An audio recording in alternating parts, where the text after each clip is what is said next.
आज इस वीडियो में हम 11 बाइपर्टाइट सेटलमेंट होने के बाद एक पीएसयू बैंक के असिस्टेंट मैनेजर या स्केल 1 ऑफिसर की या नए प्रोबेशनरी ऑफिसर और मैनेजमेंट ट्रेनी की रिवाइज सैलरी के बारे में बात करेंगे। मतलब कि अगर कोई पर्सन एज अ पीओ या एमटी बैंक में ज्वाइन करता है तो उसकी स्टार्टिंग सैलरी कितनी होगी। तो सबसे पहले बाइपर्टाइट सेटलमेंट क्या होता है इसके बारे में बात कर लेते हैं। जैसा कि आप सबको मालूम है, महंगाई दिन प्रतिदिन बढ़ती जा रही है और साथ में लोगों का स्टैंडर्ड ऑफ लिविंग भी बढ़ रहा है।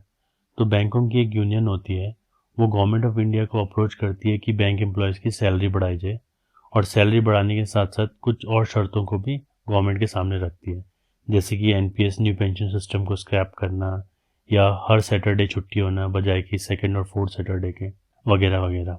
गवर्नमेंट इन शर्तों पर विचार विमर्श करती है। उसके बाद गवर्नमेंट ऑफ इंडिया को जो शर्तें ठीक लगती हैं उन्हें मानने के लिए गवर्नमेंट राज़ी हो जाती है और जो शर्तें ठीक नहीं लगती है उनके लिए सरकार मना कर देती है।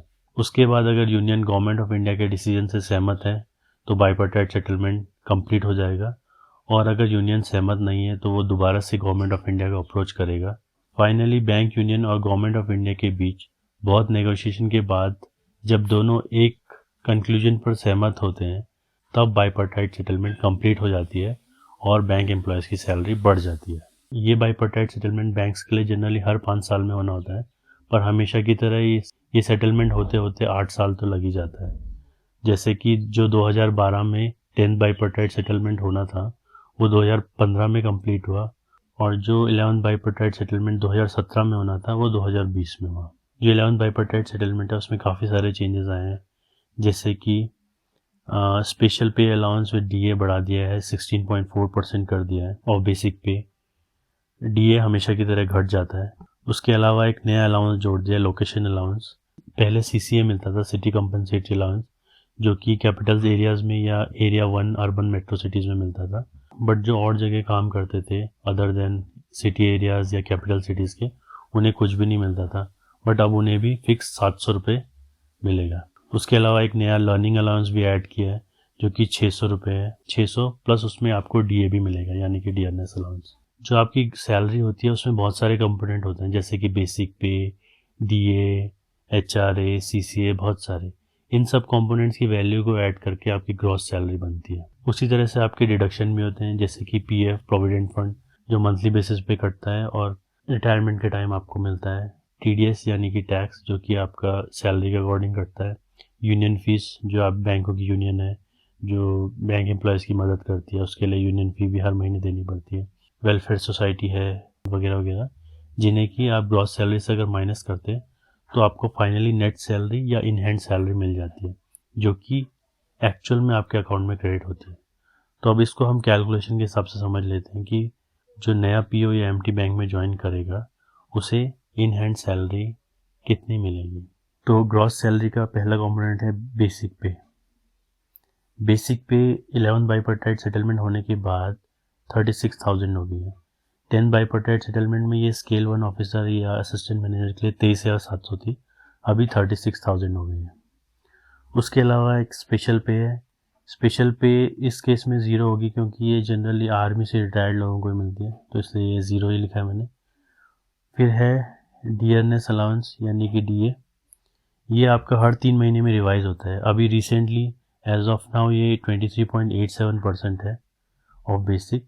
तो बेसिक का यानी कि 36,000 का 23.87% अभी आपको 8,593 रुपीज़ 20 पैसे मिलेगा।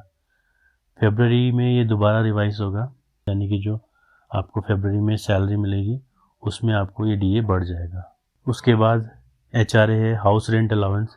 ये भी मैंने ज़ीरो लिया है क्योंकि जब आप ऑफिसर बन जाते हैं या एज असिस्टेंट मैनेजर काम कर रहे हैं या पीओ ज्वाइन करते हैं तो आपको एक लीज मिलता है अलग से, तो आपको उस केस में एचआरए नहीं मिलेगा, इसलिए ये ज़ीरो ही लिया है। उसके बाद नेक्स्ट कंपोनेंट है सीसीए यानी कि सिटी कंपनसेटरी अलाउंस। सीसीए जैसा मैंने आपको पहले ही बताया था, सीसीए क्या होता है, जो लोग सिटी एरियाज़ में, अर्बन मेट्रोपॉलिटन एरियाज़ में जैसे कि दिल्ली, मुंबई वगैरह में, या किसी स्टेट के कैपिटल में काम कर रहे हैं तो उन्हें सीसीए मिलता है। सीसीए में आपको जहाँ पे पॉपुलेशन 5 लाख है उससे थोड़ा कम है वहाँ पे आपको 1150 मिलेगा, जहाँ पॉपुलेशन ज़्यादा है वहाँ 1400 मिलेगा। तो मैंने सिंप्लीफिकेशन के लिए 1150 रुपये लिया है। उसके बाद नेक्स्ट जो 11 बाइपर्टाइट सेटलमेंट में नया अलाउंस ऐड हुआ है वो है स्पेशल अलाउंस। स्पेशल अलाउंस आपको मिलेगा 16.40% ऑफ बेसिक पे, प्लस इसमें आपको डीए मिलेगा, मतलब कि 36,000 का 16.4% आपको स्पेशल अलाउंस मिलेगा। उसके बाद स्पेशल अलाउंस विद डीए अभी आपका 23.87% है, तो 5,904 में अगर आप 23.87% कैलकुलेट करेंगे तो 1,409 रुपीज़ एंड 28 पैसा आएगा। तो आपका ये स्पेशल अलाउंस विद डीए हो गया। उसके बाद नया कंपोनेंट जो ऐड किया है वो है लर्निंग अलाउंस। ये सभी ऑफिसर को सेम मिलेगा, यानी कि 600 प्लस डीए। तो डीए आपको अभी 23.87% है, तो 600 का 23.87% यानी कि 143 रुपीज़ 22 पैसे। तो ये आपका लर्निंग अलाउंस विद डीए हो गया। उसके बाद लोकेशन अलाउंस यहाँ पे मैंने ज़ीरो लिया है क्योंकि आपको ऑलरेडी सीसीए मिल रहा है, तो जहाँ आपको सीसीए मिलेगा वहाँ आपको लोकेशन अलाउंस नहीं मिलेगा। उसके बाद स्पेशल एरिया अलाउंस है, हिल अलाउंस है और कंफर्ट अलाउंस है। ये ऑप्शनल है क्योंकि ये आपको एरिया के अकॉर्डिंग मिलते हैं। जैसे स्पेशल एरिया अलाउंस और हिल अलाउंस आपको सिक्किम नॉर्थ ईस्ट एरिया से मिलेगा, कंफर्ट अलाउंस भी मिलेगा। एक प्रोजेक्ट एरिया अलाउंस होता है, वो भी आपको जैसे जहाँ पे कि प्रोजेक्ट एरिया होता है जैसे झारखंड वगैरह वहाँ पे आपको मिलता है। तो ये सब ऑप्शनल है। इन सबको टोटल करने से आपको ग्रॉस सैलरी मिलती है 53,799 रुपीज़ एंड 70 पैसे। तो ये तो आपकी ग्रॉस सैलरी होगी।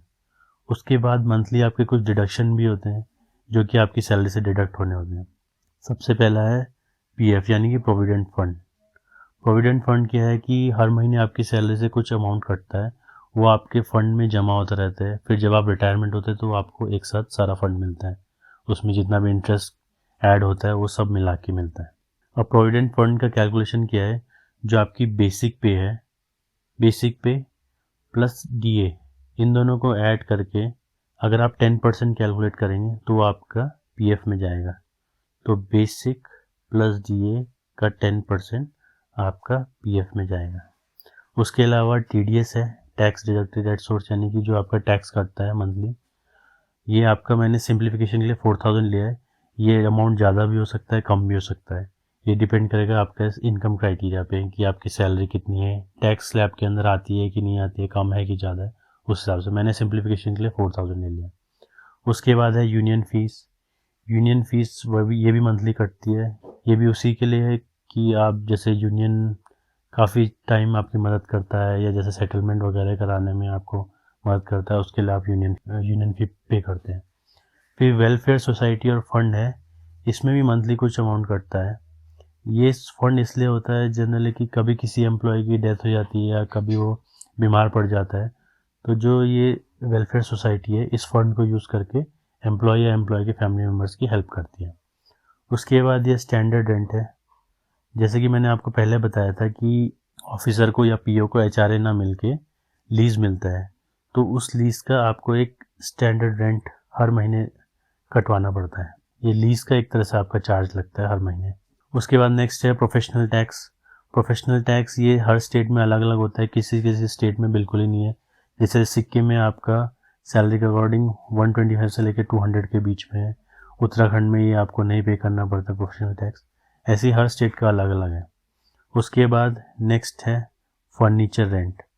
फर्नीचर रेंट मतलब जब आप ऑफिसर बन जाते हैं या पीओ ज्वाइन करते हैं तो आपको कुछ अमाउंट फर्नीचर परचेस करने के लिए भी मिलता है, जैसे कि 1,75,000 या 2,25,000। तो उसके लिए आपको मंथली कुछ डिडक्शन कराना पड़ता है, तो ये वो डिडक्शन है। इसके अलावा और डिडक्शन भी हो सकते हैं आपके, जैसे कि बैंक में आपको फेस्टिवल एडवांस मिलता है, उसे भी आप मंथली डिडक्ट करा सकते हैं। अगर आपका कोई लोन चल रहा है जैसे हाउसिंग लोन या कार लोन है, उसका डिडक्शन भी आप करवा सकते हैं, उसका डिडक्शन भी आपको यहाँ शो करेगा। फिलहाल सिंप्लिसिटी के लिए जैसे आपने नया ज्वाइन किया तो आपका कोई लोन नहीं है, तो इसलिए हम इनको इंक्लूड नहीं कर रहे। तो फाइनली इन डिडक्शन को ऐड करने के बाद आपका टोटल डिडक्शन होता है 9,175 रुपीज़ एंड 32 पैसे। ये हो गया आपका डिडक्शन पोर्शन। अब ग्रॉस सैलरी में से अगर आप टोटल डिडक्शन को माइनस कर देंगे तो आपको नेट सैलरी मिल जाएगी, यानी कि इन हैंड सैलरी। ये सैलरी आपको एक्चुअल में आपके अकाउंट में क्रेडिट होगी हर मंथ। इसका मतलब कि अगर कोई नया पीओ या एमटी बैंक में ज्वाइन करता है तो उसके इन हैंड सैलरी या उसके अकाउंट में क्रेडिट होने वाली सैलरी इतनी होगी। तो आई होप कि आपको समझ में आ गया हो कि सैलरी कैलकुलेशन कैसे होती है और आफ्टर बाइपर्टाइट सेटलमेंट अकाउंट में एक पीओ के या एमटी के कितनी सैलरी आएगी, या जो ऑलरेडी एग्जिस्टिंग बैंक में काम कर रहा है उसके स्केल 1 ऑफिसर या असिस्टेंट मैनेजर की सैलरी कितनी होगी। अगर आपको ये वीडियो पसंद आई हो तो प्लीज़ लाइक शेयर कमेंट करें एंड थैंक्स फॉर वॉचिंग।